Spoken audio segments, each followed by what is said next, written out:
After Amy Larson's car accident erased 8 years of memories, Doc established a complicated love triangle.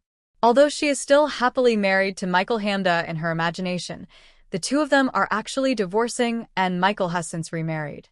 In spite of this, Michael has showed Amy the kind of grace she never gave him following the passing of their son following her accident. As Amy works to restore her medical license and mend her connection with their now teenage daughter, Michael is her greatest ally. However, Michael's situation will inevitably become more complex as Amy advances. In Doc Episode 6, Amy has become so close to Katie that she is asked to live with her mother. Doc intertwines romance amongst coworkers, as is the case with all of the best medical dramas on television. Amy discovers in the same episode that she was seeing Jake Heller prior to the disaster. When Amy had nothing, Michael might have found it simple to be her champion, but as her life fills up, Michael can start to feel as like he is losing something. Michael's house was bustling and crowded prior to Amy and Katie getting back in touch. They were expecting a new baby in addition to living with Katie and his new wife, Nora. Amy had no contact with Katie at the time and was a workaholic. In an attempt to aid Amy's recuperation, Katie requests to live with Amy full-time in Doc Episode 6.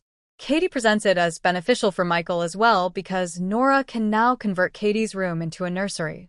Although he makes an effort to dissuade Katie from making the request, Michael would be self-centered to refuse it. The absence of Katie reveals weaknesses in Michael and Nora's marriage. It is evident that Michael has not completely grieved for the son that he and Amy lost when he lashes out at Nora over a quiet meal for making every conversation about the baby. Michael preserves his late son's bedroom as a kind of tomb and refuses to use it for any other purpose, which is another indication of this unresolved anguish. Amy's tragedy has brought up the agonizing memories of their marriage ending and the death of their son. Despite his obvious emotional scars, Michael simply seemed to have moved on. Michael has the power to protect Amy from people who question her capacity to continue practicing medicine because he is the chief medical officer at Westside Hospital and document Amy's replacement as acting chief of internal medicine. Dr. Richard Miller has a personal stake in preventing Amy from practicing medicine. Michael appears to be losing his mind at home, which may lead to anger at Amy for removing Katie. Amy's position at work becomes much more vulnerable if Michael's unflinching support wavers, particularly given her propensity to break the rules. Additionally, Amy pieces together that they had been together based on a bottle of cologne that was left behind and Jake's generosity to her since the accident. In Doc Episode 6, she resumes their romance.